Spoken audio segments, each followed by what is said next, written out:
Ya que vamos conociendo cuáles son los grupos que manejan el capital del mundo, sería muy interesante dar un paso atrás en la historia y saber cómo empezó todo esto. ¿Quién fue el primer hombre en la historia moderna que obtuvo un poder ilimitado en el capital? ¿Y cómo lo hizo? Y cómo después de eso intentó, con el poder que tenía, creyéndose omnipotente, hacer la sociedad a su imagen y semejanza, o por lo menos como él quería, y de cómo también le salió el tiro por la culata. Vamos a conocer una historia que es interesante y que estoy seguro que a más de uno le va a hacer rechinar los dientes. No hay investigador que se precie que pueda hablar de unos efectos sin conocer primero cuáles han sido sus causas. Nosotros en este reportaje estamos intentando averiguar cuáles han sido las acciones llevadas a cabo por ciertos individuos, grupos o poblaciones y que nos han metido en este sistema capitalista que al parecer está de capa caída. Estamos en lo que se llama el capitalismo del desastre. Para eso vamos a poner un poco en la historia moderna, y vamos a ver cómo se creó el primer gran capital en manos de una sola persona. En 1815, Nathan Rothschild, poderoso banquero establecido en Londres, estaba al corriente de la política napoleónica que por aquellos momentos asolaba el continente europeo. A Napoleón prácticamente solo le faltaba invadir las Islas Británicas para conseguir su objetivo. Para mí, repito, para mí, Napoleón fue el primer fascista imperialista de la historia moderna. Nathan Rothschild sabía que si Napoleón llegaba a apoderarse de Inglaterra, él perdería todo lo que tenía, pues Napoleón iba recogiendo todo lo que quería a su paso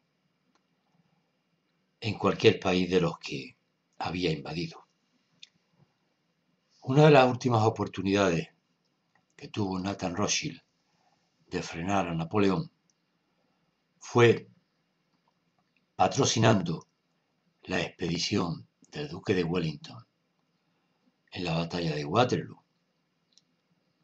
Rothschild sabía que aquella batalla era decisiva, que si Napoleón ganaba allí, su próximo paso, irremediablemente, era invadir las Islas Británicas. Rothschild puso mucho dinero en esa batalla, pero no lo puso altruistamente. Estaba salvando sus propios intereses y de camino maquinando una de las mayores estafas que se ha dado en el mundo. Nathan Rothschild envió observadores, espías, a Bélgica, a la batalla de Waterloo, con el objetivo de intentar saber el resultado de la batalla antes que nadie. Y lo consiguió. Sus emisarios le llevaron la nueva de que Napoleón había sido derrotado unas 15 horas antes de que la noticia llegase oficialmente a Inglaterra. Rothschild puso en marcha el plan que tenía si esto sucedía. Entró en la bolsa de Londres, no él personalmente, sino sus sicarios, con cara de pánico, intentando vender todas sus posiciones al precio que fuese. Claro, la bolsa, tanto hoy como entonces, se deja mucho llevar por los rumores, y todos los demás pensaron que si Rothschild estaba vendiendo a cualquier precio, eso significaba que Napoleón había ganado la batalla de Waterloo y que la invasión de Inglaterra era inminente. El pánico en la bolsa de Londres en 1815 fue quizás el mayor pánico en una bolsa que ha existido en la historia. Todo el mundo empezó a vender como locos todo lo que tenía a cualquier precio. Lo que valía 1.000.000 lo vendían por 100 o por 10 si hacía falta para coger algo de dinero y marcharse de Inglaterra. En ese momento, Rothschild sacó su dinero y compró de un solo plumazo toda la bolsa, no ya de Londres, sino del Imperio Británico. Cuando a Londres llegaron las noticias de que Inglaterra había ganado la batalla de Waterloo, Rothschild estaba ya muy bien parapetado, tras una legión de notarios y abogados, con documentos que decían que aunque no había sido muy correcto todo lo que había sido legal, se encontró como dueño absoluto de la mayor fortuna nunca imaginada o habida en poder de un solo individuo.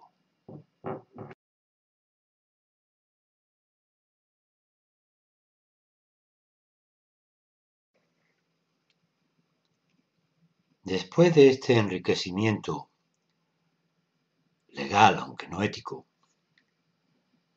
de Nathan Rothschild, la familia, sabiéndose ya quizás la más poderosa económicamente del mundo, empieza a pensar que con ese poder pueden establecer una sociedad a su medida. Su hijo, Lionel Nathan Rothschild, empieza a pensar en una sociedad dirigida por él o por sus ideas.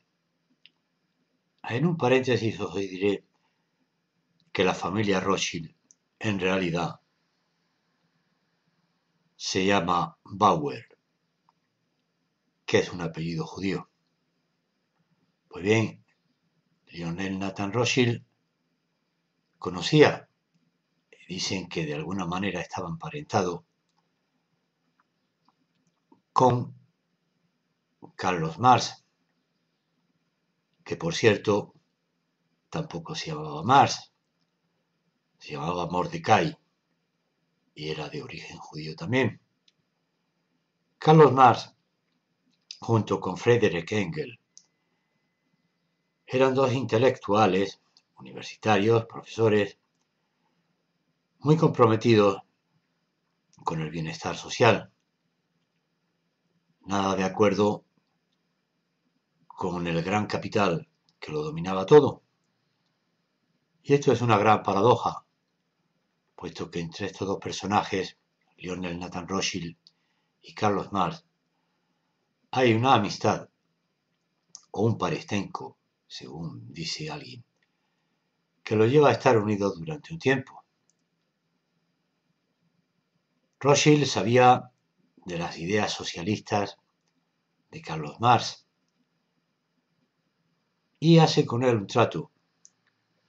Lo financia, le paga, para que en su estancia en Inglaterra, donde Carlos Marx ya no es nada pudiente, como lo había sido en sus tiempos en Alemania, para que Carlos Marx, redactase un manifiesto socialista, hiciese como un manual para obtener una buena sociedad.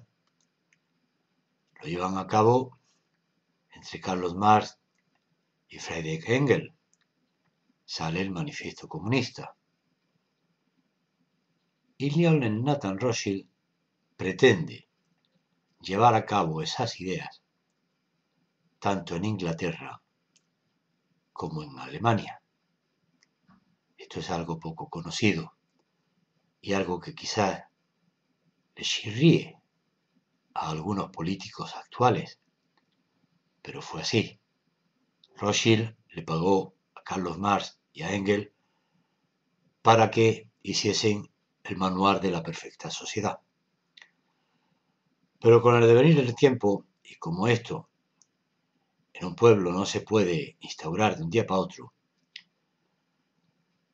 las ideas marxistas fueron tomadas tanto por la revolución bolchevique como por la revolución comunista.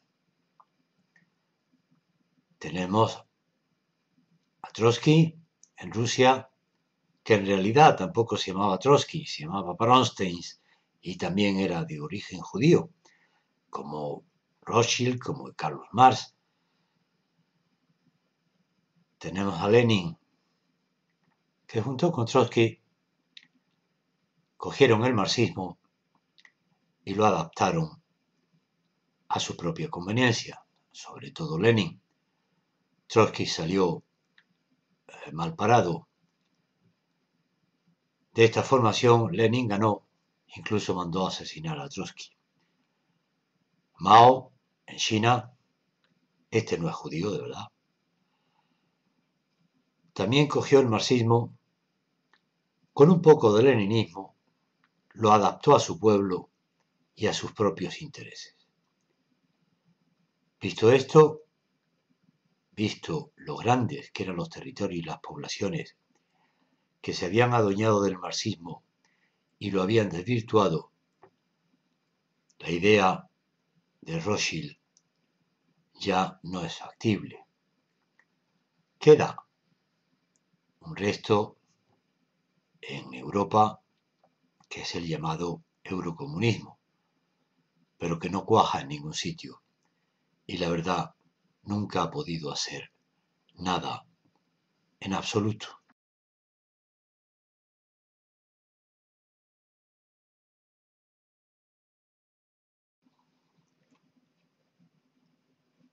Antes de descubrir cuál fue la mecha que inició la gran explosión de esta crisis económica del siglo XXI, vamos a repasar someramente los estadios sociales por lo que ha pasado en nuestro mundo occidental en los últimos tiempos. Recordamos todos y lo hemos estudiado, lo hemos visto, lo tenemos en libros, en museos, que hemos vivido mucho tiempo bajo un sistema feudal. Vamos a obviarlo aquí, puesto que es demasiado conocido por todo el mundo. Luego, ya en los siglos XVIII y XIX, los señores feudales pierden protagonismo frente al absolutismo de reyes y monarcas. Y es un absolutismo tan déspota que se crea la famosa frase de todo para el pueblo, pero sin el pueblo. Esos reyes decían gobernar para el bien del pueblo, pero no querían que el pueblo interviniese. El pueblo, ya en el siglo XIX, sobre todo después de la Revolución Francesa y después de que Napoleón pusiese patas arriba toda Europa, empieza a ser cada vez un poco más culto. Y de ahí pasamos a que el pueblo quiera tener su protagonismo y por tanto se nos da el sistema de liberalismo. Tenemos un ejemplo muy claro en nuestro propio país, en las Cortes de Cádiz, la promulgación por el propio pueblo de una constitución para regir los destinos del país, en donde sí se le da cabida a un monarca, pero se le quitan sus poderes absolutos. Otra cosa sería que al volver ese monarca, Fernando VII, hiciese caso de esa constitución, de esa idea liberalista, y el pueblo hubiese prosperado. Sin embargo, Fernando VII era absolutista de los pies a la cabeza. Fue por la misma fecha en que Lionel Nathan Rothschild consiguió toda la fortuna que anteriormente hemos explicado. Entonces, al mismo nivel, o en la misma época del liberalismo, nace en Europa, en el mundo occidental, el capitalismo. Y el capitalismo se ha demostrado que es un monstruo que lo devora todo. No tiene límites y su única ambición es hacerse cada vez mayor.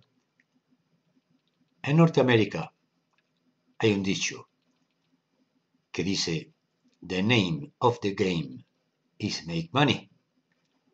El nombre del juego es hacer dinero, y a toda costa. No dicen para qué, pero ser los dueños del dinero hoy es ser los dueños del mundo.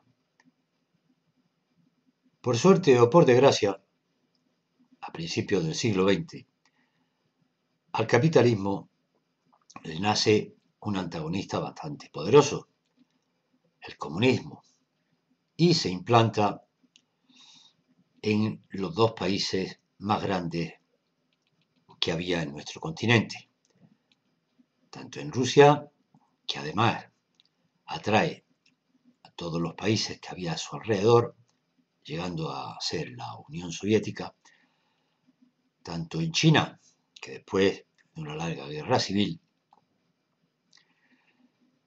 implanta el sistema comunista para poder controlar a sus casi 1.000 millones de habitantes. Desaparece el comunismo a finales del siglo XX en la Unión Soviética. Continúa en China, pero con un delicado equilibrio entre lo que ellos llaman un país y dos sistemas. Un país, China, enorme, con una parte comunista y otra capitalista. Eso no puede salir bien.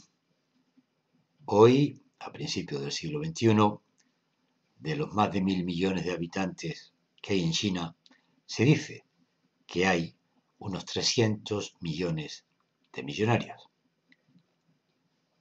Sin embargo, el capitalismo tiene una cosa que en economía se llama fallo de mercado. Esto es la no compensación entre lo producido y lo demandado, tanto por defecto como por exceso. Y puede ser atribuido a una mala gestión empresarial o a una deliberada maniobra para colapsar a algunos sectores económicos o a algunos países. Esto irremediablemente nos llevaría a lo que yo he calificado como un feudalismo capitalista. Esto lleva trazas de aglutinar en muy pocas manos todo el poder económico mundial. Y ahora vamos a ver